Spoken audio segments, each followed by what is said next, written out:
Welcome to Green Sunrise Podcast. I know what you're thinking, why are we not doing the yas? The yas is going to come in a wee second. First of all, I need to let you know something. We've got massive guests here today, as per usual, but we've got the future of Green Sunrise Podcast sitting right next to me. You probably can't see him. It's my boy Aidan Quinn. Now, my boy Aidan Quinn is part of Green Sunrise Podcast. He won't be on the camera, but he's going to keep and make sure that we've got all the notes done and everything's going as planned. And he's also going to time for me. So what you're going to do is you're going to time for me the yas, right? Because the yas is a big part of the podcast now. And before we get to that, any of you can join. I know you always say, no, I'm not doing it. You're right. But there's going to be, now I'm hoping that this other guy's going to, but I'm not saying your name just yet, but I'm hoping that one of yous will say yes at the same time for as long as we can. There is an important part to yes. You're going to be met with dead silence, aren't you? It's going to be me. But Aidan's going to time it for me. So it doesn't really matter. Is it going to be like a competition who can do the longest? Yes, eventually. If you get 10 seconds, you'll be fine. So this is actually for my good brother, Owen Hunter. So this is for him. And then we will kick off today's show. You ready with the timer? Yeah!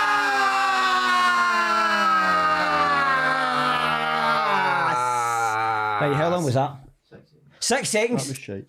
That was a second longer last time. More energy. That's it. And now I'll be sleeping, so that's me, I'm finished. Right, so today's podcast is going to be interviewing my good friend and co-host, Wido. Wido, welcome back, mate, and thanks for doing this again. Anytime. You're amazing, mate. And obviously get to meet my heroes, know what I mean? Aye. Been wanting to meet this guy since way back when, man. Aye.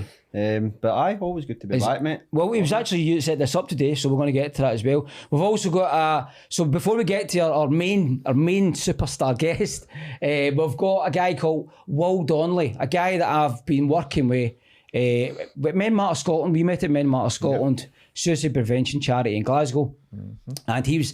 I'm sorry, mate, you were last minute because we had big. I thought I was the main one. No, you were last minute. So with big Ollie, who's meant to come today, but she's went not well. She's got tonsillitis, so it was speedy recovery for big Ollie. And yes, she was dying to be here. She did outfit and all that. So she told me this morning, but she was raring to go for this, and she would have loved this chat today as well. So. Speedy recovery for big Ollie. And look, the main guy, I'm trying to get a hold of this guy for a good while now. And it was all down to Wee Wido kind of set it up. But I've been watching him for a good while, and we're going to talk about a story today. And inspirational, powerful, all the main words that gives you what he has today. It's JC. Welcome. How are you? You good, mate? I'm good, mate. I'm good. I'm not sure about superstar. I'm not sure about superstar, that, mate. Nah, I'm just a normal guy. I good. just try to do my thing, so Good. I appreciate that. No, very good. Very, very humble. So, so we're going to talk about. Well, let's get a wee bit. We'll go straight to you then, mate. Right. So, Tell me a wee bit about yourself. As in, so obviously, if people know you from TikTok, they'll know your story. But if people who don't do TikTok, for example, tell me your story. How is it you've became so popular? Talking about sort of my mental health, sort of how I was in a really bad spot, and just how I've started turning it around, and sort of shared my story and how I've tried to turn it around and try to help people do it at the same time. So I try to just talk about mental health as if it's a daily conversation, the way it should be. Just not making a big deal about it, no making a big story, just I'm going to put a camera in front of me, I'm just going to talk to you. Aye. And that's the way it should be. Aye. It shouldn't be in this big stigmatised conversation. Just speak about life. Yeah. Because it's the most important side of life.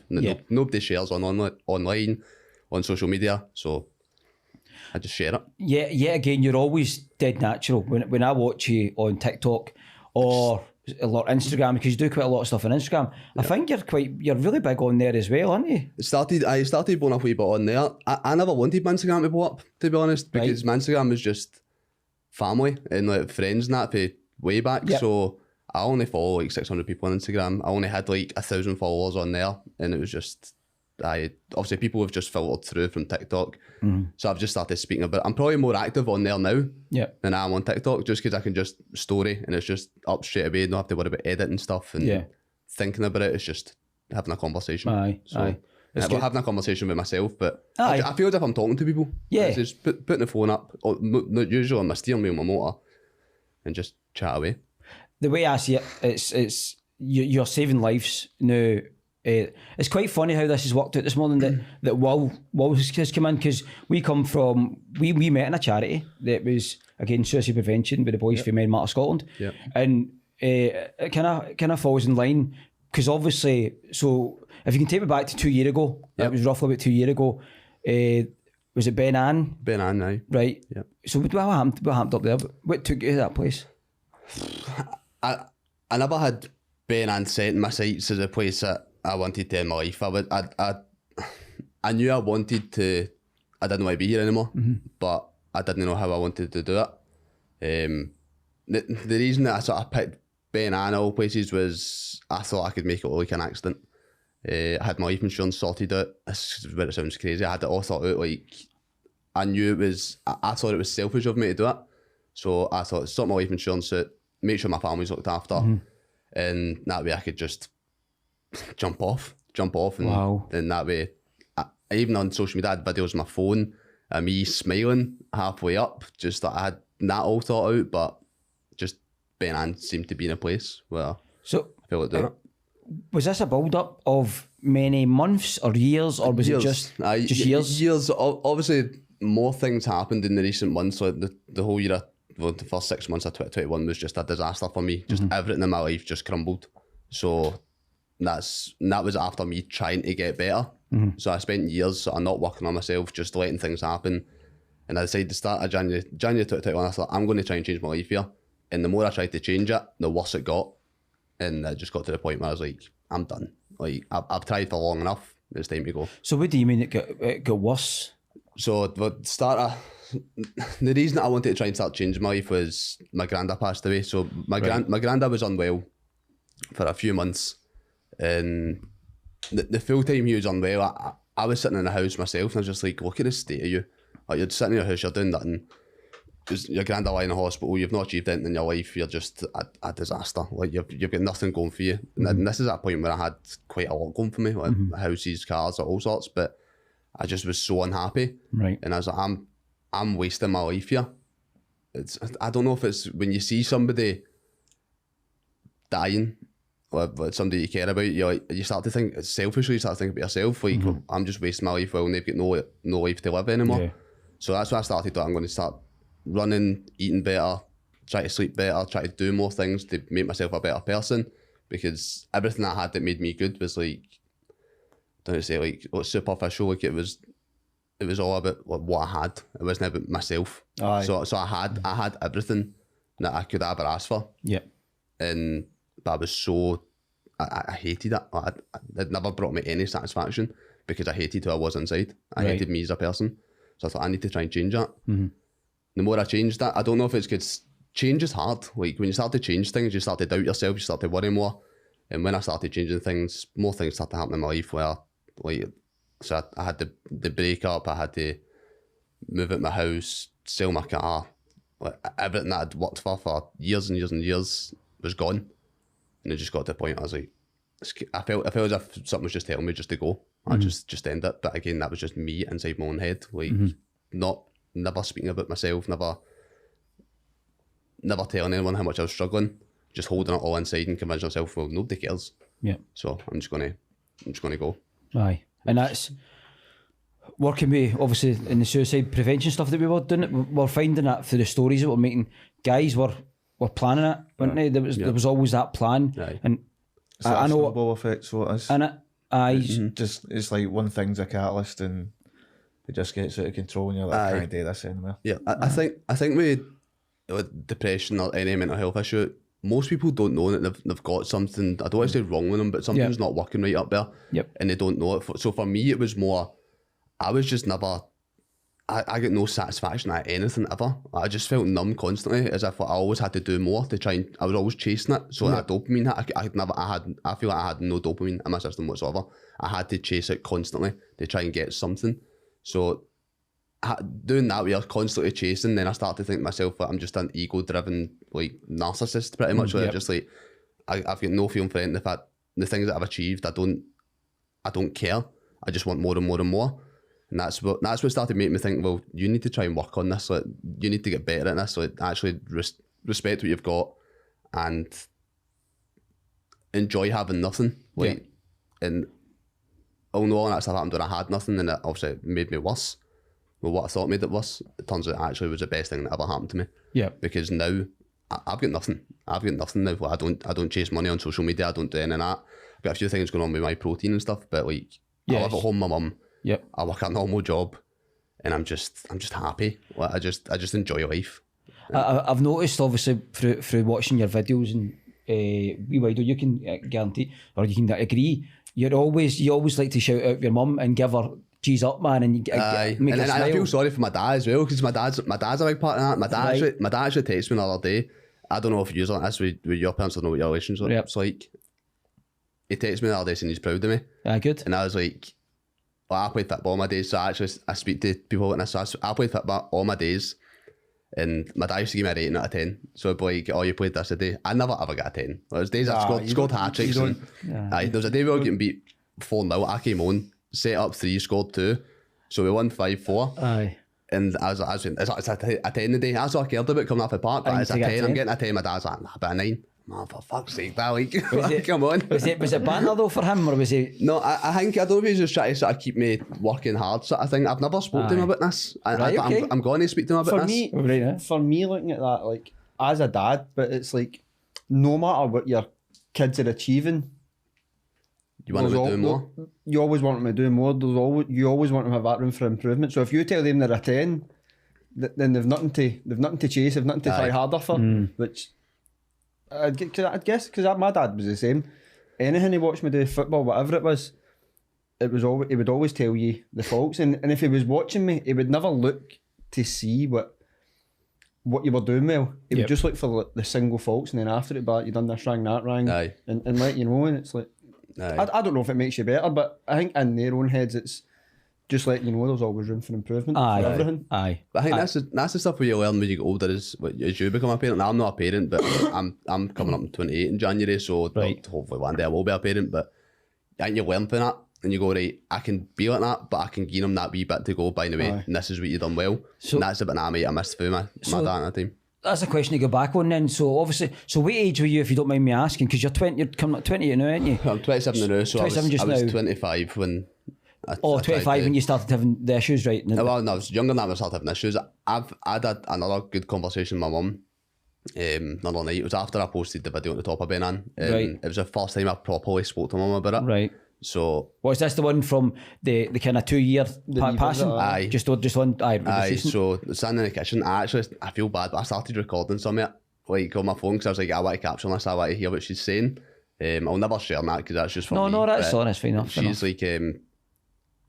So she said to me, like, when I was younger, so I was described as well my heart and my sleeve. Like, I couldn't hide my feelings and stuff. And the more she reminded me of it, I remember back then when how much things affected me, like, emotionally. I've always been a very emotional person. Like you see on TikTok, I've cried a few times. Yeah.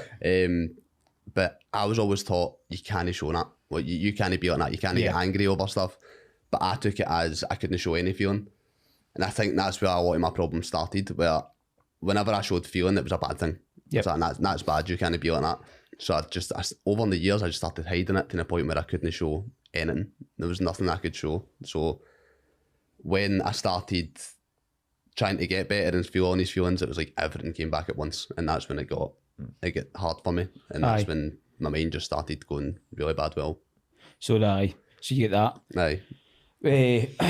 So, this would be a question for you then, Mo, because obviously you've had. We'll not talk about your good news yet, because we'll keep that right. We'll keep that to good news? The good news you've just had. Actually, see, just on that, right? But yeah, that's a West of Scotland thing. So it is. Right. So West of Scotland is the way our culture is. It's more negative. I feel anyway. It's always you can't show your feelings. You can't do this, you can't do that, sort of thing. You'll never come to anything. And it's just the way you get brought up in the West of Scotland. Yeah. So it is. But you've got to try and overcome that. And if you don't, you're not going to find who real you is. No. I found that from a late stage of my life. At least, and I think that's the thing now. I think we're now all becoming more aware of this. So there's a change. There's a massive change in consciousness. I think, and I think now it's a different question for you, I suppose. And it's probably so for your aspect, as in because your kids, you grew up and you said to me you were one of the naughty boys. You had some sort of ADHD. You were on kind of the spectrum in a sense. But now your boy's he's got autism. He's got autism, aye. So how does that work with you? How was the relationship with you? If you don't mind me asking that. No, that's fine. As in with my boy. Aye. It's good. Like it's fucking hard. Like. Oh aye. But he's. I'm lucky. Like he's on the spectrum, and everything that comes along with that, with the emotions. And the good thing, well, for what I've noticed with him, and he's only 6, right? But with autistic kids is whatever they're feeling, they will fucking tell you. There's they don't identify you. Everything is just so literal, and it makes it easier. If he's angry, he'll just tell you, "I'm mad."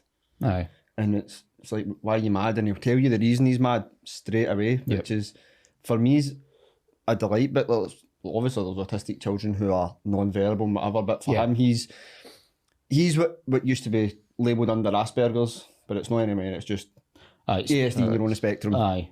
He's got high intelligence and everything that goes along with that. And so I if I had 10 kids, I'd quite happily have them all. Yeah.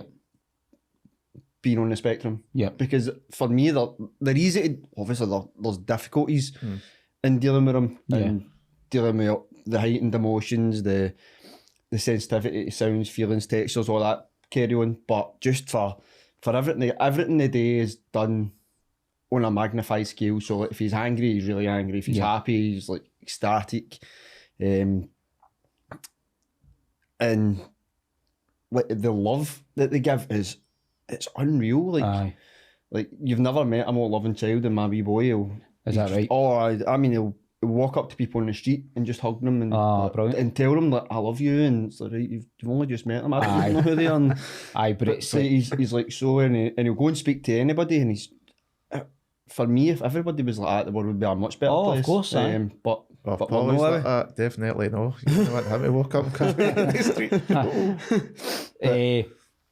Fitness, right? Because I've never spoke to you about fitness, right? Because probably a good reason for that. Did you used to do any? Because obviously that's your transformation, right? So from you were having that feeling, that suicidal ideation, right? Yeah.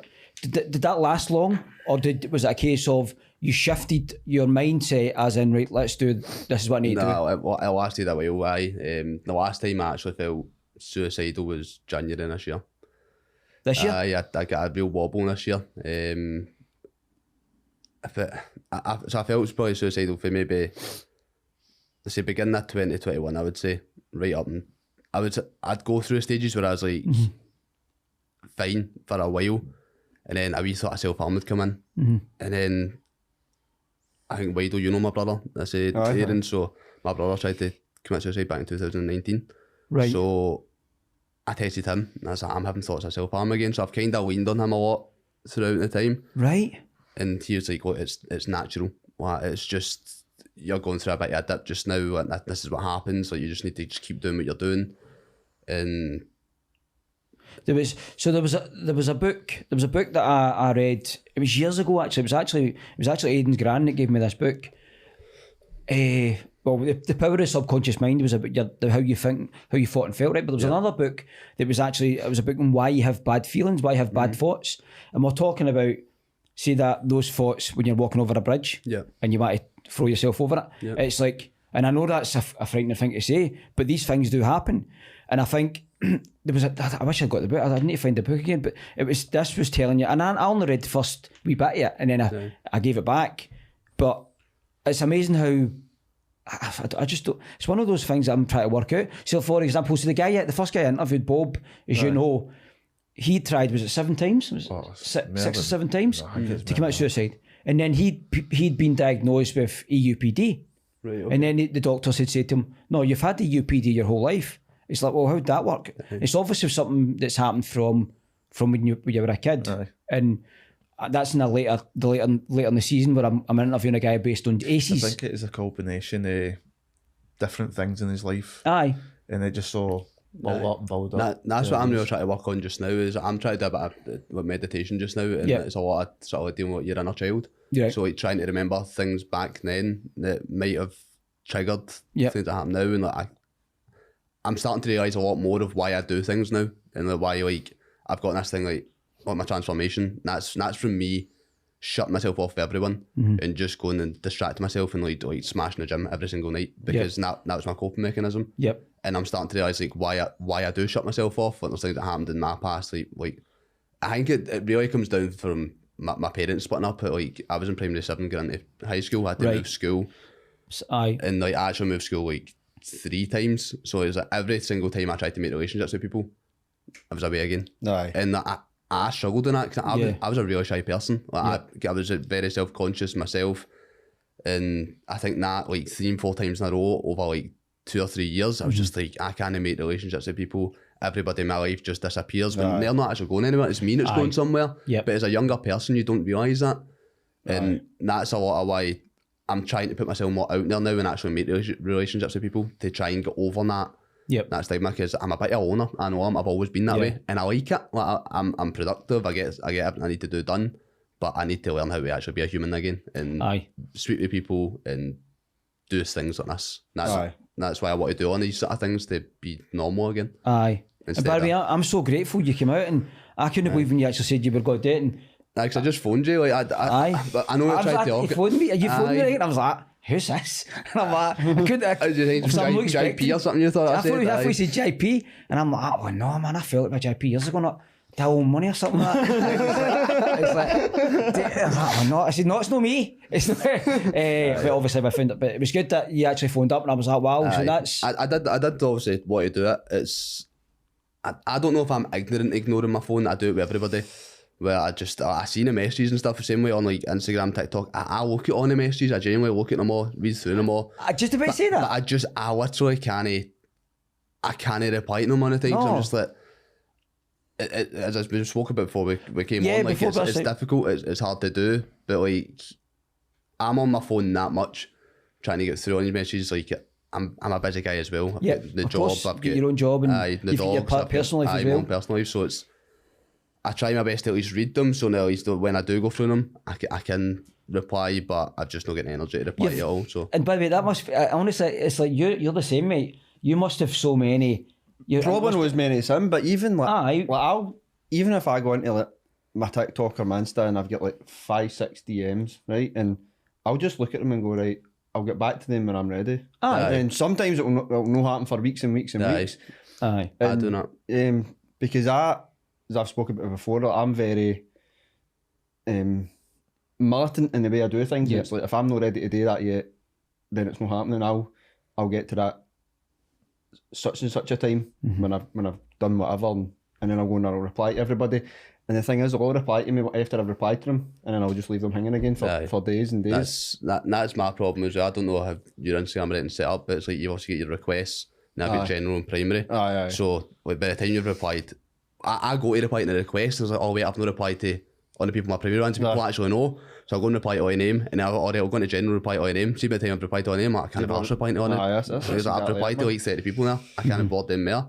Like I used to go down, I don't know if you know East Kilbride, but in the Heritage Walk, I used to go down there, get one of my dogs, walk around twice, replying to every single message. And then I've got 3 dogs, doing that 3 times, just to get back. So I'd get back to like 100 people in that time. But then, because I get back to 100 people, I don't want to speak to them for weeks. I can't do it. So I do want to get back to people, but I also I need to be selfish. Man. I need to be selfish and look after myself first. So 100%, man. That's that side. Right, so I'm just looking at notes. So as soon as I said, obviously, I'm going to get inundated with questions for you, right? Yeah. So I've got lots of questions for you, but we'll try and leave that till second half. But I was just thinking about the one question that I could probably ask you right now, actually, and was. And I meant to actually say today's episode, and I've got to tell you who sponsors each episode, because it's important that people know that people who pay for this. So there's a group of boys, and they're called the Summerhouse Boys, and they're a group of boys in Bishop Briggs, and they meet together every Friday, Saturday, and every 6th Tuesday. and I'll leave that there. And they talk about sports, football, mental health, and all that kind of jazz, and they talk about politics as well. And so these boys contacted me, and I've known them for years. And actually, it's Adam. Adam came before, a boy called Adam. Adam Mitchell, he came before with Aidan. He was sitting next to Aidan when Brian, I don't know if you've seen Brian Mitchell, one of the other co-hosts. It's his boy and his mates, and they all get together. So they're today's sponsor of the podcast. So I'd like to say thank you to them. Adam was meant to be here today, but he's working and he's going to be in for the next one anyway. So just to let the boys know, thank you very much for sponsoring today's episode. But there's a question that I think I can ask just now. Yeah, so... And this is one of the last questions, and this is for Adam Mitchell. He said, having recently saw your interactions with a young man called Ben, who's went through his own struggles in his life in many aspects, do you take solidarity in the fact that you have been through certain similar issues and you've been bestowing upon him advice you maybe that you never have got when you were his age? So is he 17 or something like that? He's coming up in 17, so... I think Ben's put his story out there now. So what's Ben's story that you've... So Ben, just a normal young boy, he gets threatened, he gets stabbed. Right. But Ben's also autistic and he's got ADHD. So you'll know more than me, but I think people with autism suddenly take stuff a lot more literally. And they struggle a lot more things. So he pretty much, when he was 13, I'm sure he said, he got threatened to get stabbed and he didn't want to leave his house, he didn't want to do anything, he put on a lot of weight. He's telling me he was just a young boy who liked playing football, going out with his mates, and I think just by sitting in the house, he just struggled a lot, like secluding yourself from everyone. So it's funny because when you actually get to know him, he's quite outgoing and confident, and like you can see that in him. But he's obviously got an ass thing, and he said, well, he was so scared to leave the house, and I can imagine how much that affects you mentally. And that did happen to me when I was younger. So when I moved school one of the times, getting in a fight, I was a daft wee boy myself. I loved fighting, I loved just violence pretty much, just a young boy from Glasgow. I thought that's how you had to be. I was a wee guy, I thought I'm going to have to be a wee hard man here. Wee man syndrome, I have to back myself up here. Wee Wido syndrome. Wee man syndrome. And I got in a fight in school. A few boys sort of get involved, big group of boys just pretty much just battering lumps at me, and then I get pulled into the office. So we get chased out of school, never went to school for 3 months or something, but went in the next day, and they were in the head teacher's office, and there was boys walking through past the head teacher's office like, you're going to get stabbed and stuff, because we were sitting there and they was in the room with us.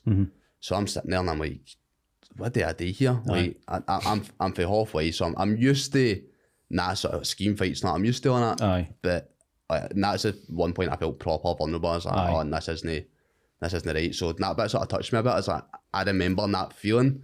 It's like, well, and I've went to school for 3 months, and like my mum got called up for an attendance meeting because we weren't there, and I still never went to school. I was like, I just disappeared. That's a lot when my granddad helped me, because I used to go to my granddad's. Right. So I used to disappear. So that's why you get the connection, of course. So I used to go up to my granddad's. He'd be like, you want for us? He'd drop his back off when the school bus was dropping us off and all that. Like he looked at us. So he knew the game. A bad influence, but in a good way.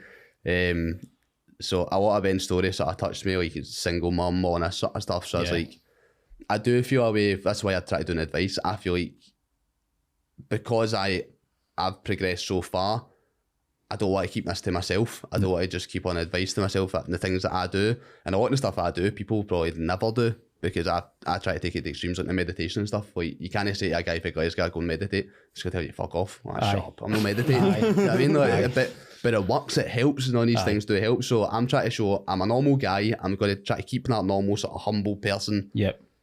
With a bit of personality, but I do all these things because they do help you. And that's where you're trying to change that mindset, especially in Glasgow, because Glasgow's just, who's the hardest man you can meet? So in Glasgow, we all have to be wee hard men that can't. You must feel good though. I do, and that's when I get the real sort of satisfaction that everything I do, like the 250,000 followers, like all the stuff I get, people send me stuff, sponsorships.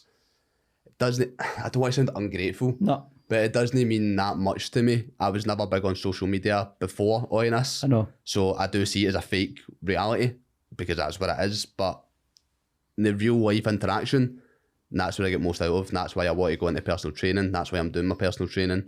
And hopefully one day I can, like people talk about going into schools and stuff. Yeah. I need to calm down the swearing. But well, you're actually all right today. You've not. it's me. See when I'm excited and that. It's just like it's like a comma. It's just next word. That's a waste of Scotland problem. So I'm working on that big time now. But I'd love to be able to eventually go into schools, and I think the younger generation is the people you can really help. The older generation, you have to accept that you might not be able to help everybody. It's just we're in this now.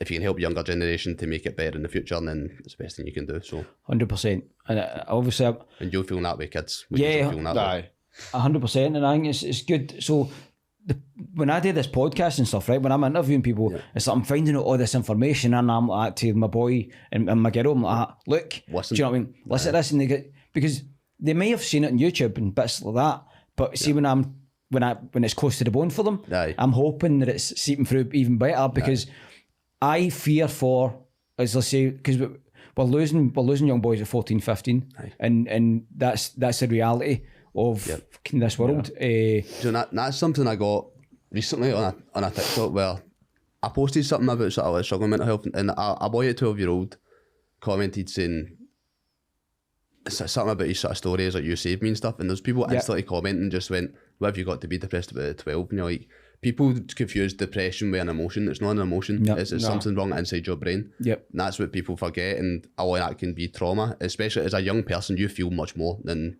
like someone who's more worried. You felt a lot more already, so you're used to it.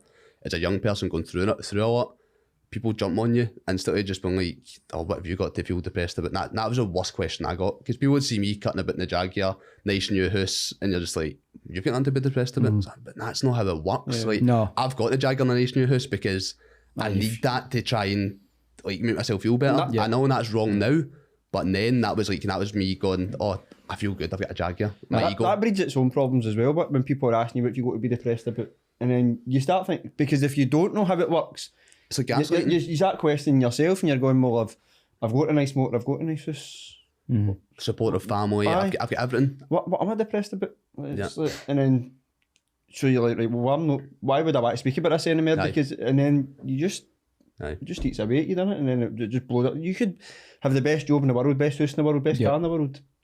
What's going on up there is what's changing everything for you. It doesn't matter what you've got. You see with celebrities and stuff, you see them like millionaires and stuff like that. But it's in your head. It can't change unless you get the right tools to change it. And the right tools to change it is to buying these things and like feeding your ego. That's the biggest thing that I always push, is like your ego is the biggest problem. From stopping you from learning how to fix it, for stopping you from opening up. If you can, I get humbled that bad that I had no ego left, because people seen that like I lost everything I ever had.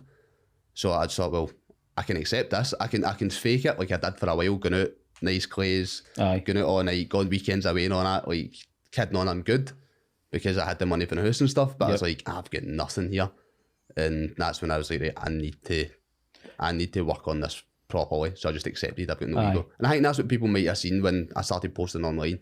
Because one of the things I first posted about was like, it was like a montage. I don't know how to explain. Like a wee edit sort of about like how I struggled and stuff, and how I'm doing better.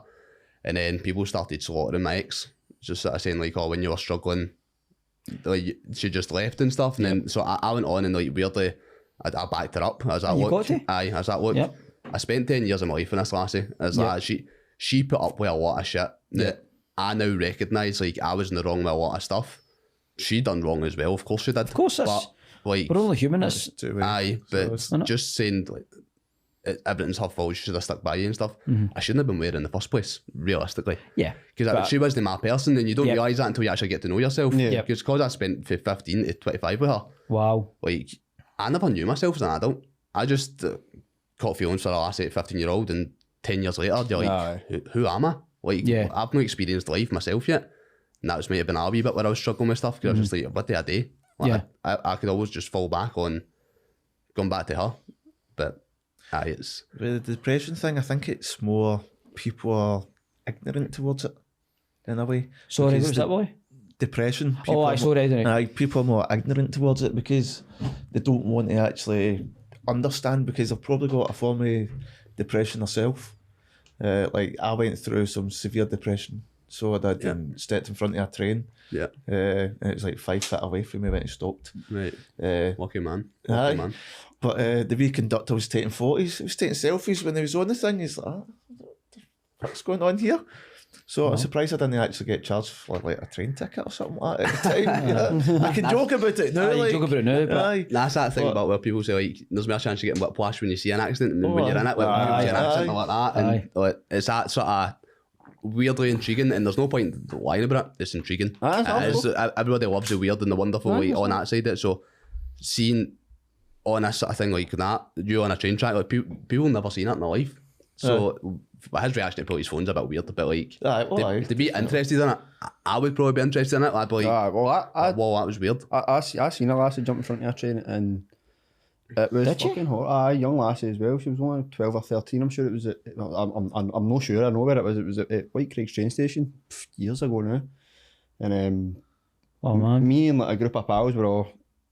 I was up seeing a lassie in White Craigs, well up Newton Mearns, and I'd went to White Craigs to get the train, and we were storing, and the lassie, you like, do you know what way like you notice it looking back, like she was just kind of walking about days, and she was only a young lassie, pretty lassie, like blonde hair, and she just went and just jumped, and that was it. Train hit her. It's horrible. It was horrible, but as you say, like you can't take your eyes off it. It's like, Jesus Christ, what's just happened, and it was shock. That was probably one of that's a horrific thing for you to witness. Oh, it definitely is. And what age were you? If you don't? Looking back years now. Were you just a boy? I take it a young boy. Obviously 17, 18 maybe. I was at that point, man. That was It's. I don't think it's never affected me, but the amount of people who were on that train station, there's bound to be somebody who's been affected by it. But at the time, it was probably like, what's just happened, that's what you want to see, but it doesn't really it never really registered at the time. I still went out and get steaming that night, so it's not as if it made me want to go up the road or anything. It was like, that was horrible, let's go and get a bottle of Mad Dog. That was pretty much my mindset back then, but it's never affected me, but it's something that I do think about quite a lot. It's like that awareness, one of the things that you've seen and that you never want to see again, but it's horrible, man. But as you say, you cannot take your eyes off it when it happens. Yeah. And it was carnage. Like thankfully you couldn't see the lassie or the state she was in, but just the actual panic and pandemonium that was happening once it happened was crazy. Wow. We were just a group of young boys, 3 or 4 days, man. We just stayed there for a few minutes and then just bailed and went and got a taxi. Honestly horrific, man.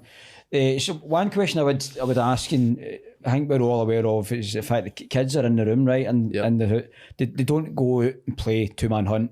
Like a big game of 10-21 or no that, because remember a game of big game of 10-21 and it was like kids don't play that now, don't do that now, but they're in.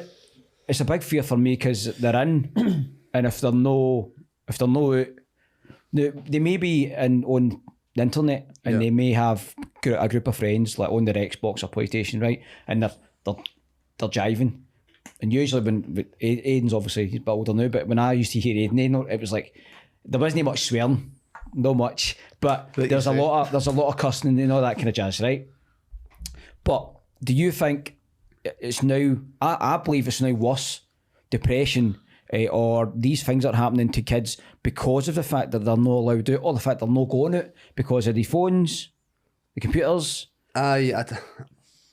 Especially if you aren't seeing what they're actually doing as well, because I'll say it, there's a lot of young people, and that's what made me sort of switch I'm concentrating on swearing some of my content. Yep. Is when I'm going out and there's proper young children like coming up to me and like wanting photos and stuff. And I mean, the first time it happened, there's a wee boy outside Iceland and up in Greenhouse, and I'm walking out and he's looking at a photo and stuff. I was like, this boy's young. And then he messaged me on Instagram. Right. He's like, how he was like, struggling and stuff like that. And I was like, right, okay. Speaking about him, and then he sent me a message like, I want to kill myself. And I'm like, you're like 13 years old, like, is this actually this, or you try to get my attention, or like, because I feel like I've never spoke to him for a few days, and that's where he'd hit me with stuff like that, and I've noticed that a few times. How do I say this without being insensitive? Some children glorify it, it's because they're getting attention, and that's the scary part, and that's where I really question myself about what I talk about. So I'm like, there's kids that see my following, see everything I'm getting and think, oh, I'm going to do that. because they don't have the emotional intelligence to understand that, like, I'm not talking about it to be cool, I'm not talking about it for attention, I'm talking about to raise awareness for you to be like, speak up. Like, that's why I try to be more just like fun sort of thing instead of being that constant. And I'm going to be honest, serious. I have never heard you swear. No? I have never heard you swear. No, it's not that. constantly. I guarantee you knew it'll come up Watch my video, and you'd be that's swearing I've like heard trip. them swear about 5 times already. I've just not been listening to that's what it is. I'm just Swear like a trooper, yes, what it is. I think children are. It's hard. It's hard to say because there's a community online where people feel safe, especially children. But because I'm someone who I never played games on that, I'm one of these people. I just don't play online games. I never have. I was outside rolling about in the mud, playing with sticks, not playing football. That's all I done. And that's where it's hard for me to comment because I've not been through it. You'd be better speaking to one of my wee brothers or something with that one because because that's what I'm going to ask you. So you're one of 7. One of 7, mate. Aye, one of and 7. I think you're middle, aren't you? You're kind of third one. Third oldest. Third oldest. Aye, so I'm sort of. Wow, man. Then, so busy house.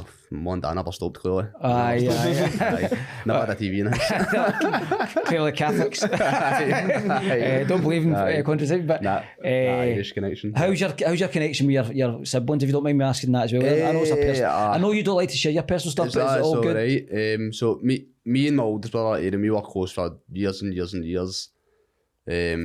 Probably the closest that everybody was there. We always went out together, been holidays together, done all this sort of thing. He's 4 years older than me. He was like my role model when I was younger because like he made it professional football. He done everything I wanted to do. Right. Weirdly, my life has like followed his like scarily close. So the way things have happened in his life to mine, I just seem to be like 2-3 years behind him. So my relationship with him right now, and I'm sure he won't mind me saying, is we don't talk right now. We've went through a wee bit of something, and like because he was diagnosed bipolar. Right. He never knew that until he was 30. We're not speaking right now. We've went through something that we're trying to sort out, but we needed that distance, and I'm not ready to come back and be in his life yet, and I don't want him in my life yet right now.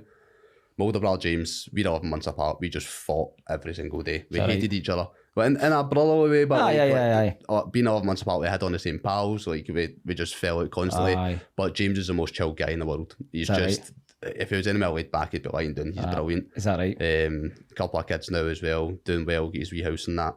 And then Gerard's, how do I say this nicely? Like a goon. Like, is it all boys? One girl, aye, only one girl. So wow, aye, so.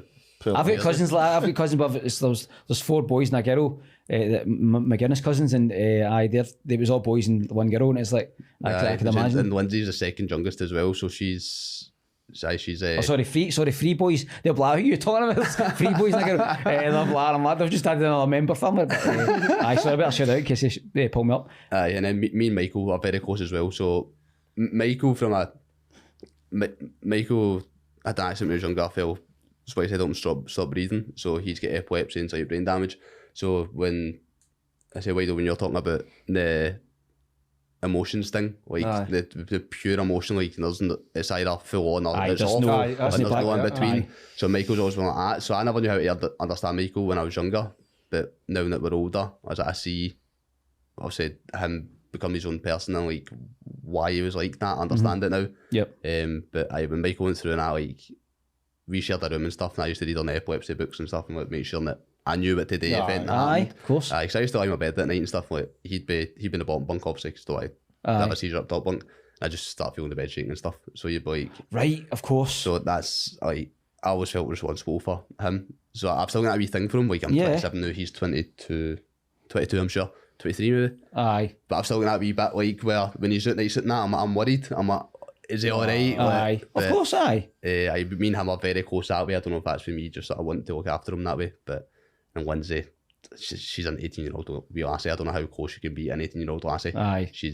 We have that sort of relationship where I just slag her rotten. I just slag her rotten and I feel bad sometimes, but I know, it's just again you've got to have that banter, I suppose, to keep it real, do you know what I mean? And then Lewis is 11, so he's just a wee guy. So beautiful. He's brilliant, man. He's brilliant. Beautiful. He's the nicest that know is. He's just one of these boys who's just a nice wee boy, just quiet, quite independent. He's just a mini version of you. You come by these days, isn't it, man? Aye. Nice wee boys. He's brilliant. He walks down every day. Well, whenever I see him, it's like a wee fist bump, like, how are you? How was school? And then that's a conversation like that. He just goes and does his own thing. He's brilliant. Well, you're obviously a massive role model you're a massive role model for us, right? Because I can only imagine the people that are watching you. And again, I've got some comments we'll do in the second half. But look, thank you, mate, for being here. Thank you because I love you. I do. I love you because I'm genuine about that, because it's like I see. I told you need 1, 2, 3. Hey, hold on, I'm about this actually. Will you marry me? Okay, I'm going to be busy later. But it's like when I see that, when I seen you, it's like, oh my God, I've been in tears. I think we've all been in tears. We've spoke about it. I've been in tears watching your videos, and because you're just so true and it's so genuine, and I can only imagine the lives that you're actually saving, and that's exactly it. Because we speak about this when we're talking Men Mark Scotland. All the time. And again, I've spoken about Men Mark Scotland again, and I will always, I suppose, and I probably, it's funny because Men Mark Scotland are a massive part of my podcast in a way, because it was like. Right. My podcast was already in the making, if you like. Yep. And then when I joined Men Matter Scotland to volunteer, it was like, what was that, 2021? A couple of years ago? No, and it was it 2020? 2020, aye. 2020, and it was just... 2020, aye. Late 2020. I just walked in, I said, can I volunteer? And like, aye, 100%, let's see what we can do. Because I was always talking about stuff on my Facebook Lives. Yep. And meeting the people and actually seeing them transform, as in choosing to decide on life. And that's what my podcast is called. It's called Decide on Life. And it's like, I'm so happy that I can meet people like yourself, like we Wido, maybe not so much Wally, but Wally's still. Is that why I don't get a call once in 2 years for you? I haven't heard from him for like 5 years or something. It's like, I was like, he came in at 10 o'clock. You want to come in? So what are you talking about? So it's good. But like, what we'll do is, before we get to half time, I'm going to just take this wee part of the show to say, if you've not subscribed to the YouTube channel, please subscribe. It's up to 211 or 210 subscribers, which is nothing. If only I could take a wee 1% off each wee Wido and JC, that would get the numbers going up. So if you're watching this and you've not subscribed, please subscribe to the channel. Get involved as well. Make a comment. What I love about what we do is I talk to people. Don't worry about like saying something, asking a question, because sometimes we feel like we've got to keep it in, and you're dying to say something, right? Yeah. Now I'm going to point out, there's a guy called Francis Summers that just came into my head. I was at a cafe yesterday and I'm sitting, and he's just up to, he's like, "Are you Paul Quinn?" And I'm sitting eating my breakfast, right? And I was like that. I've never seen this guy before, but I'd seen him on my social, but I didn't know who he was. How are you doing? You did the YouTube, you did the stuff on YouTube and all that, and I've been watching your stuff. Yeah. And I was like that. It's just a normal guy, but I thought, well done for saying hello, because people don't do that. He's like pure random, just, "Are you Paul Quinn?" It was a bit random, but obviously. And so Francis Summers, thank you so much. You scared me a wee bit when I was eating my sausage. Eating my sausage, but you scared me. But I was so pleased, and I walked out feeling, "Oh, that's really nice." Really nice. He's a musician as well, so I'll probably get him on. He'll probably play a tune for us. That's magic. But what we're going to do is we're going to stop for the second, get a wee half-time break, see about a toilet and stuff like that, and then we'll just see how we're going on. Thank you so much. Join us in the second part, and we'll be delving more into probably fitness. We'll talk about fitness more, and whatever it's going to be. Welcome back to the second half. Today we're interviewing JC, John Connolly. And wee Wido is helping me as my co-host. And we have got, obviously, Wally still here. Thank you, Wally, for staying for another half. Something better today, so, you know. So I'm going to get to you. We'll get to you in a wee bit, right? Because you've got a wee bit of good news, like I said at the very start. So we're going to we're going to look at the questions that people have been asking on stuff, right? So one of the boys, again, from the Summer House Boys, what's the biggest life lesson you've learned along the way on your mental health and even your fitness journey? That's a question, isn't it? I actually touched on it earlier. Your ego. Drop ego. Just drop ego? Drop ego. Aye. Same, it works out with fitness as well. Stop ego lifting. Stop trying to be better than what you actually are. Just recognise that you can learn from people, and don't judge and just be more curious. Aye. Is the best way I can sort of Aye, brilliant. Good answer, man. So what's your advice for anybody else who's embarking on their own journey, either being fitness journey or on a journey to improve their mental health? I don't know if that's kind of similar to the question I've been asked. Quite similar. It's like, it's just be as open as you possibly can. Like, just understand that you're going to struggle. I think that's the biggest thing you have to understand is like things are going to get tough. Change isn't easy, and you have to work on being consistent. Yeah. So without consistency, you'll not get anywhere. No. So as long as you're consistent and you're open to actually wanting to change, you'll be fine. You'll do it. Aye. Have you always been consistent? No. When did always been very. When did that erratic. Flip? When did you see that? Came from the gym. So Aye. it all came from the gym. So I'm a massive believer in obviously fitness and exercise for me, which is the gym and running. To be fair, I like a bit of running to help your mental health, because it's, how do I explain it? It's, the gym taught me delayed gratification. So you're doing something, you feel like you're smashing your head against the wall, and you don't see it, but then 6 months later, it's there. Aye. So that's what it taught me. If that works with your body, it must work with your head. So all these things that I'm doing, the exercising, going runs, talking about things, the meditation, everything I do, it is making me better. I just don't feel it right now. I'm still releasing endorphins. I'm still getting the dopamine hits. I just can't feel it yet, but it will click. And for me, honestly, I've shared the video on my socials, the video of me sitting in my car where I say I just feel as if everything's changing. Honestly, it was like a click, like everything is changing. And wow. It done it. So I don't know if that's manifestation or do you do that manifestations and you do that? No. Nah, I call it focus. I just focus on what I want. So I focus so hard on what I want and who I want to be, and I'm nowhere near it still. But you start to see the signs to do things. And do you read any books or listen to any audio stuff? So more audio stuff. So it was all more self-improvement stuff, like your Goggins and narratives and so on. I've not given a fuck. Is that the one? Right. Good Vibes by, is it Vex King? So I've looked at all these sort of books, but other books when I was younger, like Sir Alex Ferguson stuff and Larson and autobiographies and stuff. Aye. But I'm more of a podcast kind of person, or watching like self-improvement videos and stuff on YouTube and that. Like I'll listen to people talk. Yep. Reading a book, it just bores out. No, I can't. I think most people are the same these days, but it's just, I've spoken about it in a lot of the episodes already about the importance of reading, but the audiobooks are just as good. So however you get the information, it's whatever way you can ingest it. Yeah. How I started that was spend so much. So all my videos are in my car. People notice that. Like I spend a lot of time in my car. It's just that's my safe place. Like I just like being in there, and I just used to go drives, and I just stick an audiobook on. And even though I might not be properly listening, I am listening to some of it will stand out, and some of it I still put into practice today, so I pick up things from it. So if you don't like reading, get on the audiobooks. Well, that's it. Get on the audiobooks. I think so. You started me running again, because I was a big advocate for running, and it was one of your TikToks. Yeah. So if it's doing it for me, it must be doing it for other people. So 100%. I remember a guy tell me, "Oh, by the way," because I used to do it on my lives. So I go, right, I'm back, just back for a run. And it was like, you actually made me go running. So it's that domino effect. I think that's brilliant. Again, that's something that happened to me. Again, I was seeing people going out running. And again, in fact, it was my brother who, I think he was on Radio Clyde at the time. And like Clyde 1, so he was speaking on there. And that was one of the points like he's really changing, like he's starting to do better. Aye, good. And I went out, I need to start doing better. So So again, see what I've done that I might do for other people, people's done for me. Yep. So it's the same thing. That's exactly passing the baton on it, so to speak. It's just like that. What is your proudest life achievement? And how did it make you feel? So buy my mum a car.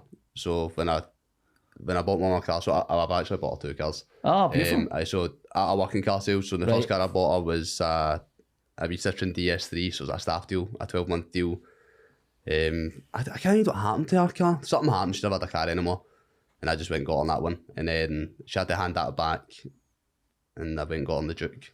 And it was just, at that point, like, I'd moved out and stuff. So I think I was 20 the first time I bought my car, 21. Wow. And I'd moved out. So as I say, I was doing well for myself at a young age. Like I was doing pretty well. But that was the only thing that would make me happy, like doing stuff for other people. That's probably how I'm skint now, because I just give on money away. I've got something you can do for me, mate. Aye, that's... I can't even explain the feeling of doing that for my mum. It's just... I've never spoke to her about it properly. No, I've just been like, there you go. It just makes me feel like I've achieved something. Right, do you feel that you're just scratching the surface on what you can achieve, not just in the fitness industry, but in your socials as well? Now, we've spoke about the socials and how that it drains you, and you've got to kind of step away. So it's a massive lesson that as well. You've got to step away for your socials. Aye. So I always speak about having high goals. It's massive to set goals high. I always hear stuff, people say set goals so high that you'll probably never reach them, but believe that you can. So I believe that, and people probably look at me like, this guy's crazy. Like, what's he talking about? Like, I see like visions of, I'll go and sound crazy, like Jordan Peterson, Tommy. Oh wow, my head's went blank. Tony Robbins. I see visions on that. Aye. That's the way I see myself. Good. Will I make it? Who knows? Will we try? You've got a vision though. You're focused. That's it. You've not got any things that you can lose. Lose anything. Do you know what I mean? So why not? And then that side, I say switching off as well. So you need to switch off. So even if it's like, so I was posting like 4 videos a day every single day on TikTok when I was trying to grow up. I was focused on 4 videos every single day, and I'd done that for 4 or 5 months, and it grew pretty well. There'd be a few videos that went crazy, and then I done a video about Saturday nights, and I think a lot of people who struggle with addiction seen that. And I'm not addicted to alcohol anymore. I'll openly say like I'll still go for a drink. But that really, I went crazy. That was like 2 million views or something, and that was the first video of me just talking. And it went like that level. Wow. I was like, oh, I need to take a step back. I don't like this. It's definitely freaking. It was new. It wasn't just like mental health stuff. It was like addiction, and that's like I don't recognise that. Yeah, you're getting a barrage of stuff that you can't really comprehend or answer. Exactly. So I'd step away, and then I stepped away for about a week or something, and I felt so much better. I was like, right, I've processed it, and go again. And then it's kind of happened the same again, where I've done that video on the top of Ben Ann. I've done some videos after that because I want to get my story out there and then finish it and that. But that's done 10 million views, and that's me. I'm just like, I can't have fun now, as I'm still trying to process everything that's going on. And I want my content to be back to where it was, where I was sitting in a motor talking shite. And just like, and then I'd throw in some like, sort of obviously health information, and then I'd be able to reply to comments and stuff. But I can't do that now because now stuff I'm still getting. There's people really struggling in their life, and I'm sitting in a motor having a laugh, having a joke. I'm like, I can't do that now. So I'm having a wee bit of time myself just to.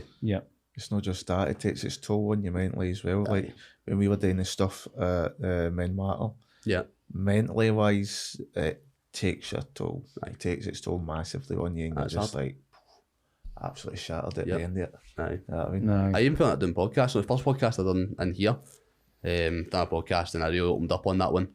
And I had a podcast the next week. This is when we were trying to sort it out, but I was like, well, I've just done 2, and I said to you, I need a bit of time. That's right. So I said to you. No, and I knew that, and that's why I stepped away as well, because I knew. So seen the second podcast, so that was the last time you spoke about the women at the train station being a bit dazed and stuff. That's the last time where I felt numb, like completely numb. And the people around me were worried as well. Like they'll look at me like, are you alright? And I was like, don't know. I'm completely numb. That was the night before the next podcast, and I think that was just me, like, I was struggling to, because I'm putting my story out there properly. That was the first time I'd done it, over an hour and a half podcast or something like that.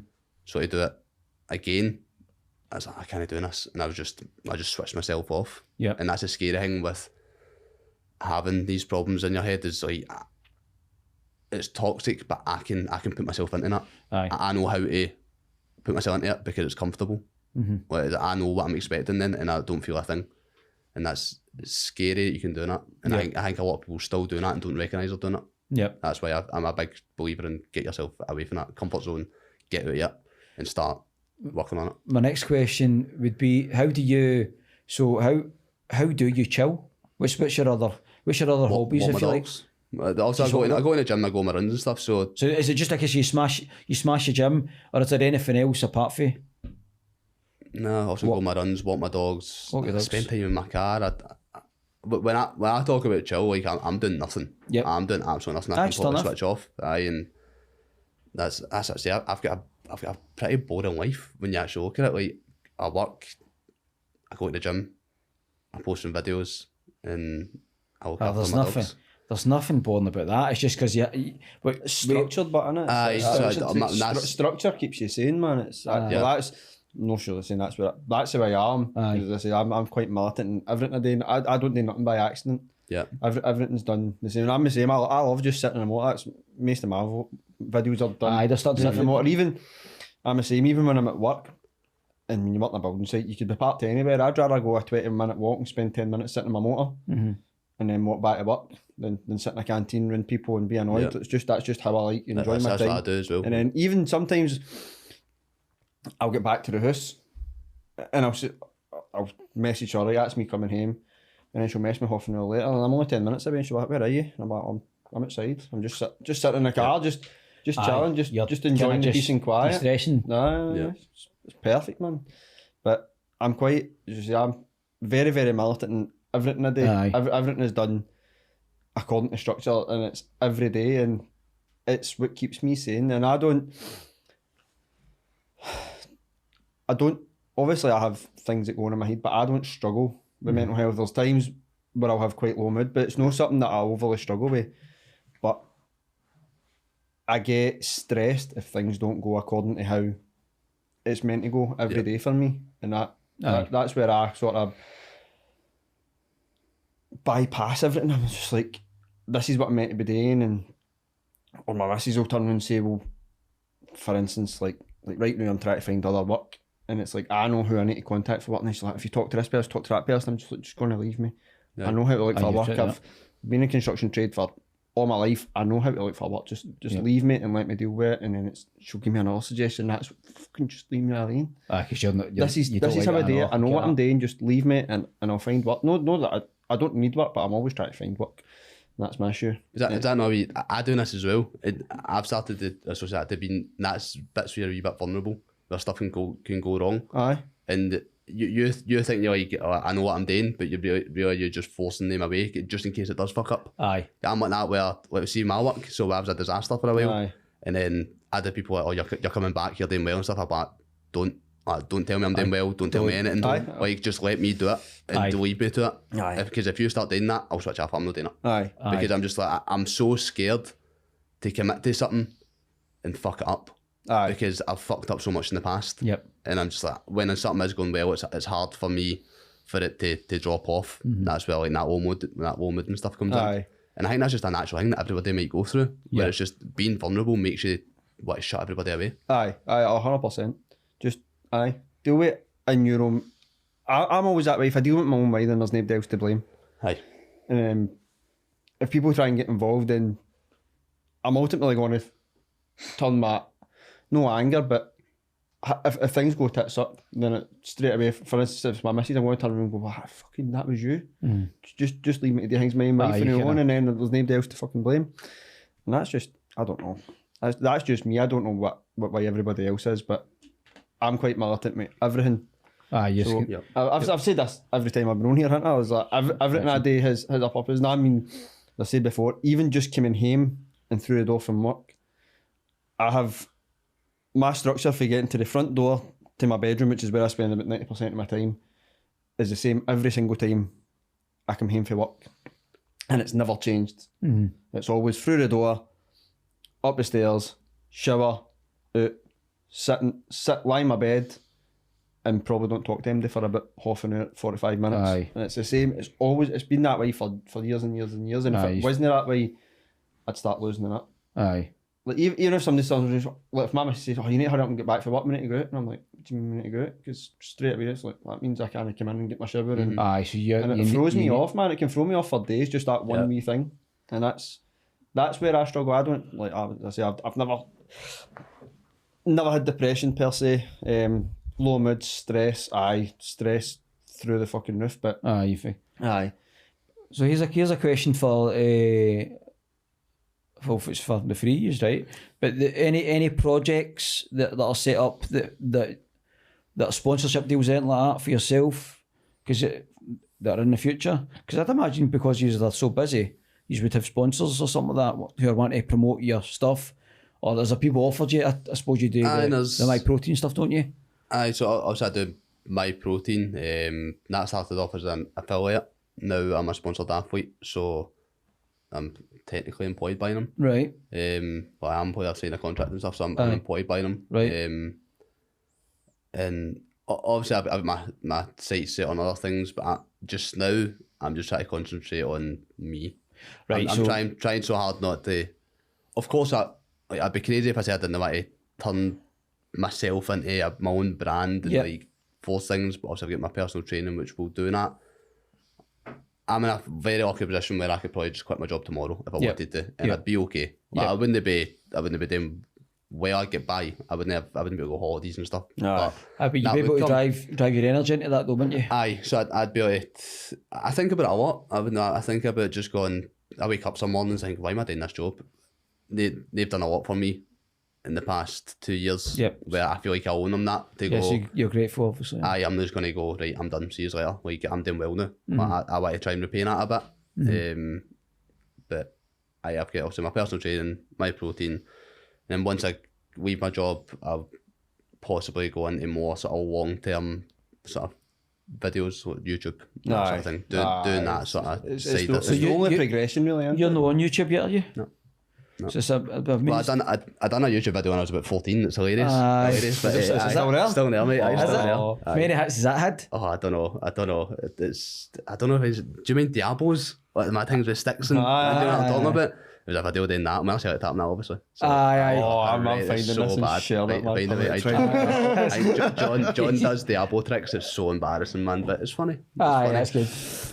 That's good. Brilliant, man. I was good at it, but. You're going to use the same channel when you go now? I should. I think it's my dad's channel. I'm sure it's my dad's one.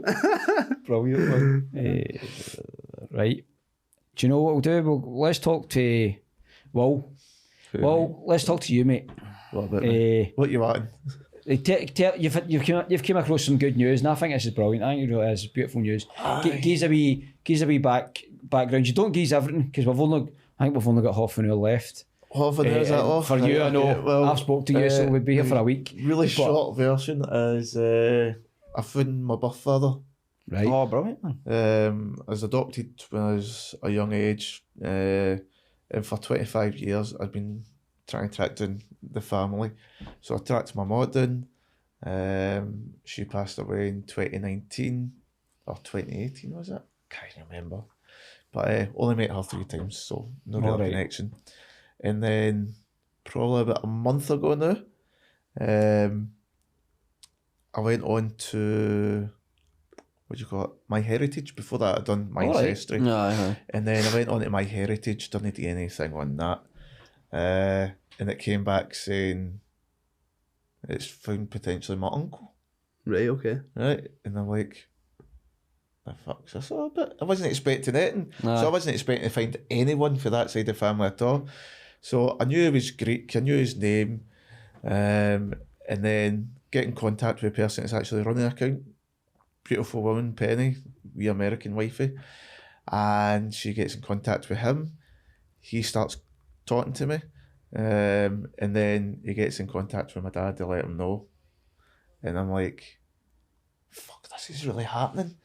Wow. And on the space of a week I started talking to him. So we done a paternity test. He sent over a paternity test and it came back at like 99.9999%. That's pretty much 100 then, isn't it? I mean, and I was just like sitting with my adoptive mum, my mum at the time, and it came through because I thought it'd come through on the Wednesday. He said on the Wednesday it'll come through, but it came through on the Monday. Was it Monday? Friday? No, Friday, the week before it was meant to come through. I just broke into tears, and Mum always happy for me. I was just like, wow, this is like insane. I've got like 2 wee sisters. So I've went from being the youngest to being the oldest in the family. Jesus Christ. In the space of heartbeat. I've got a wee niece at 2. She's gorgeous. So I'm heading over to Greece at the end of the month. So I'm to meet them for like 12 days. I'm like, that's brilliant. My mind's totally fucking blown away. Like when I first met Paul, it was a bad situation, wasn't it? Yeah, you were in a bad situation. My adoptive father, who brought me up, he passed away with diabetes. is quite sudden, and my head was fried with it. If I'm being totally honest, probably up until 6 months ago, I wasn't really I dealt with it properly. And then out in the way I get hit with this, and it's like, holy shit, man, I found my dad. So, aye, it's quite, I don't know how to describe it. I wouldn't say sobering, but it's very surreal. You can see it's not sunk in yet. You can see. I know, like I know that's again, that's I'm thinking about it. But when I think about it, I think about my dad brought me up. Aye. of course. And then that's what sets me off. I'm just like, I wish I could talk to him about it, because He'll see it, mate. he understood it. Aye. He understood why I wanted to do it, and he's very supportive of it. Yeah. And my mum's been really good with it, because he didn't even know about me. So I knew about him, but find him and he didn't know about me. It's like, what? You know what I mean? It just totally blew my mind. I'm like, wow. So Wow, man. that's that, aye. That's beautiful, mate. I can see it. I can't take it anymore. So what's been happening with yourself anyway? What you been up to? Apart from trying to find my dad, not much really. I've got a wee part-time job over in Balloch, Right. head doorman over there, Right, over at Glenroy in the back room. But yeah. Did you ever go back to the gym? Because you were always doing the gym, and you were trying to get back into it. I've went back in dribs and drabs. I was over there for a couple of weeks, so I need to actually get back into going to the gym. Aye. I need to try and obviously get myself bigger, being in the door. If Aye. it's your size, it'd be great. Well, I'm not tall, but so and this is deceiving. This is That's Aye. alright, mate. That's alright, it'll be fine. it's bad lighting in here as well. If it's better lighting, I'd look better. Look at me. But, It's all smoke and mirrors. Aye. my wee dog's just yappy as hell as always. Aye. But aye, it's good. It's good. Aye, good on you. Everything feels as if it's starting to turn round. And like my sister said to me that now's my time, and I'm starting to think, do you know what? After all the years of the shit I've had Aye. and put up with here the past 41 year, now is my time. And it's feeling kind of, everything's all turning around and coming ahead now. Aye. So it is. And it's like, the search is finally over, and maybe I can actually start to find myself and understand who I say understand who I am as a person. It's probably like a deep soul searching thing Aye. when I say that. So Did you give up at any point? Or were you always kind of confident you'd find? probably about halfway through the first 10 years, just like, I'm never going to find them, Aye. ever. And then one of my exes found my mum Right. on Facebook, of all fucking places, Wow. Facebook. And I thought, maybe there's a slim chance. So I found him, he's 62, so he's still quite young. Yeah. You know what Yeah. I mean? So it means I'm going to get quite a bit of time with him, which is good. Aye. Good. Build a bond in a relationship. That's brilliant, man. Can I say as well, see we talk about social media being bad. That's a good social media. Aye. I mean, so it's for whatever bad there is, there's always a good side. Aye. It's just a matter of finding it. That's- so, that's Aye. that's- That's it. It's just Aye. finding it. It's Just just how you Every, just got everybody that. canes it. It is a lot to do with a lot of people's problems, but there is always good in it as well. So I'm big on pushing, finding the positive in something. Aye. That's It's- a perfect example. 100%. It's down to how people utilise it, and the same with the Yep. internet. It's got its good sides, its bad sides. Gaming, there's a lot of bad sides with the gaming. Yep. You can use it for bad things, you can use it for good things. I've experienced more the good side of stuff with the gaming, Yeah. because Aye. I had a 'cause- YouTube channel. aye, so I your did. YouTube channel was doing well. It's doing great, but the game Football Manager we were using is just, it's basically Love a been the bit of champ. same. Love that Aye. channel manager. Love Well, it, it's man. basically I've not been the played same Champions for the past 10 years or something like that. It's just not really changed. The graphics are still a bit shoddy, and then the new one's coming out, which I probably want to go to, because it's basically an updated version of Aye. the last 12 or whatever. So, It's I just, get on you, mate. just the same thing with updated teams, isn't it? Yeah, so they don't change it. exactly. That's all I play. See, when I'm working away, man, that's all I play is Football Manager, man. Constant. Yeah. Right, what we'll do is we'll get the navigating responsibilities now. Reflect on the changes or the challenges, and rewards of parenting. So this is to you, mate. Fitness. Well, it's not. That's not to me. fitness and caring for special needs children. So, no, I think we've covered that. We've covered all that, didn't we? We've done it before. What's your strategies to? Now you've done that as well. Do you know what to do? Let's kind of. What cereal do you eat? Let's start getting a closing thoughts. Let's summarise what we've spoken about. Stress the importance of mental health awareness, fitness, and the community support. Encourage listeners to contact. I've done that. We'll do that in a minute. So let's finish this off, right? Thank you so much again. No problem.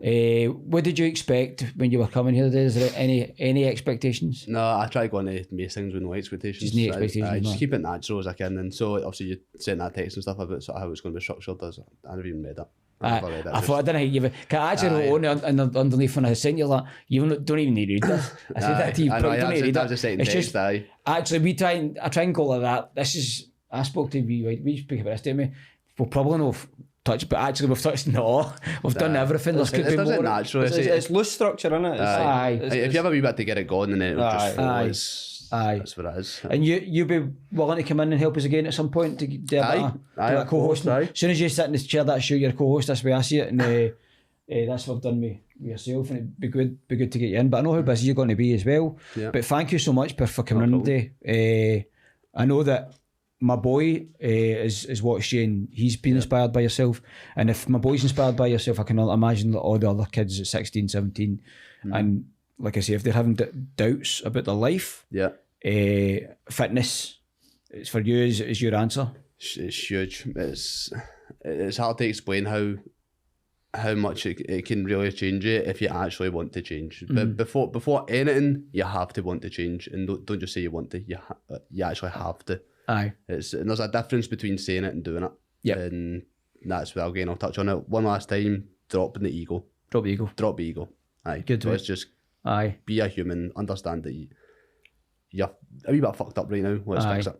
Let's try and fix it. I think you've just named what we're going to call this podcast episode today. Drop the ego. I think I've got that. Wally, anything to say, mate? Thank you for coming in lastminute.com. Potatoes. No, you know, actually, like what you've actually learned is humility. Aye. So it is, and no many people really learn that as such. No, I struggle with it. You know, I'm quite egotistical. Like I've still got an ego. I know, still there. Well, I've had people call me on my channel, you've got a massive ego, and then I want it straight away. I'm replying, and I'm fucking right, I have. But I've always been that way, pure gallus, and everybody's got an ego, right? You can't shy away from it. But mine's is quite big. Like I expect massive things for myself that I know will never happen. But in my head, I know I can do them. But they won't happen. But same as well. Obviously, you're saying fitness. Like when I had my daughter, my first child, fitness was massive for me because I struggled being a dad at first, and fitness was the thing that kept me sane for a long time. And then my ex-wife hated the fact that I was always in the gym, and then came after that, and it caused a lot of problems because I was stressed out my banger, constant, and that's probably part of how my marriage broke down. But because the gym, it was just this escape. And it was just, as you say, it's just like, it brought in like the structure of, like, I was working in the Hilton when I started going to the gym. So I had 2 times where I'd either go to the gym, I'd either go, because you worked in there, it was shift, so I'd either start and work at 6 in the morning, it was 6 till 2, and then I'd be in the gym for 2. And then like, the following week it could be like you'd be starting at 2. So you'd be in the gym about an hour and a half, 2 hours before you go in, and the gym was in the hotel anyway, so and everything was just so systematic in how I done things. So, and it was massive for me at that point. And then I quit the Hilton, joined Pure Gym in Paisley, went out for a good while, and then it just became like a massive thing because I was working Monday to Friday. I was in the gym Monday to Saturday, and ex-wife just hated it, so I ended up just chucking it. And it was causing too many fights. You can back to it? Nah, probably not. If I'm honest, it's I joined it last year. Was it last year? Aye, joined it last year when I first moved to Dunfermline. Probably went about 5 days a week for about 4 weeks. Right. And then got another job where I just didn't have the time when I came back because I was driving for fucking hours and I was like, right, just fucking patch that. So I probably not end up back in it. Unless I end up working away somewhere and there's nothing to do and there's a gym close by, then maybe. But it's not something that's... And you're still pushing the TikTok again, I think, because you mind last time you were going to chuck it, but you're back on it again. Aye, well, I was. My plan was to chuck it, and then, as you were talking about doing like promotions and stuff, anybody who offers me anything, I say no. Unless it's for a good cause or for charity. I never do it and it takes money. I just can't be bothered with it. I don't want money. I just do TikTok for a laugh. But the day or 2 days before I was meant to chuck it, boy Brian messaged me and his wee boy was born at 5 days old, had to go and get a liver transplant, or he was going to die. So he was like the smallest in the UK to ever get a liver transplant, and he was sent to Leeds. And it was about promoting 2 events that he had on for the 2 charities that helped him out when he was doing in Leeds. So I done that, and I was like, well, I can't just promote that once and then shut my page down. So I was like, I kept it open, and then. So that's the real reason why, because you. That was the reason I kept it open, but the events are done now. And then like I said to my missus, as soon as the events are done, I'm shutting it down. And then a lassie messaged me, asked me to promote a book that was to do with neurodiversity, so autism and all that. I was like, right, I'll do that again. Good. Don't take any money for it. I was offered. I was like, no, I don't want anything. So I'll just promote it. That's it, done. Yeah. And then I just said to my missus, I'll just keep it open. But for a long time, I just lost the love of it. It was just I think I know we're kind of closing down, but it's a valid point that you've got to. You're so powerful, guys. You're so powerful what you do. So as long as you can step away from it and take a wee breather, then come back with a new thought or a new kind of perspective. Perspective going what you want to do. So look, just keep doing your day, man. I love it. We all love it. I'm back to enjoying it again. But you were saying like I was the same. Like, at one point, like 3-4 videos a day. Yeah. But it fucks with your head a wee bit, man. Because every day you're going right. Because you've got it in your head, I'm going to do these 3, but what am I going to talk about that I've not spoke about? How do I do it without sounding like I'm constantly repeating myself? You can't keep regurgitating the same stuff. I think that's what benefits me, because I talk about football now. Before, as I said before, football's the most recent thing that I've spoken about. But football's always changing, isn't it? There's always something to speak about with football, so it keeps things fresh. And I'm at a point now where I can make one video and then no post for days, and it doesn't bother me. Well, before it was like, I need to get this. And when I came back about a year and a half, I'd make a video first thing in the morning on my way to work. That's right. I usually make one in work, walking about in full work gear, making daft videos. Make one after work and then make one when I was home. That was me every single day. It's funny you said that as well. You're smashing 4 videos. 4 was what I went for. When I first started, I was doing like 8-9 a day. And that's when I built like my first page right up. And then obviously I lost it because I don't know how to keep my mouth shut. Okay. I suppose there is that. Alright, so we'll finish off today's episode. Thank you very much to the boys for coming in. Again, thanks to Wally for coming last minute. I hope as well the big Ollie, aka Laura, I hope she's well and she's not too bad. She's got tonsillitis, so I hope she's getting a speedy recovery, and I'll speak to her soon. And she'll definitely be coming in and doing an episode. She's got lots and lots of stories. I've met her already and with a wee coffee, and the stories that she's got, they're wild to good, and it's all good. So thank you so much. And by the way, if you're struggling with your own mental health, we touched on suicide prevention and obviously suicidal ideation. If you're having any troubles whatsoever, please contact, you can contact myself, but there are so many services out there. So what I'm going to start doing is I'm going to start leaving the services below. Men Matter Scotland is the one that obviously close to our hearts. So I'll give a big shout out to Men Matter Scotland again. But if there's anything you're struggling with, and if there's anything you've seen in the show and you want to comment, make a comment. Let's start a conversation and let's grow this channel. If you've not subscribed yet again, please subscribe to the channel. Let's get the numbers up for that. And just have an excellent day. Love each other and all that jazz. And have a beautiful day. Thank you.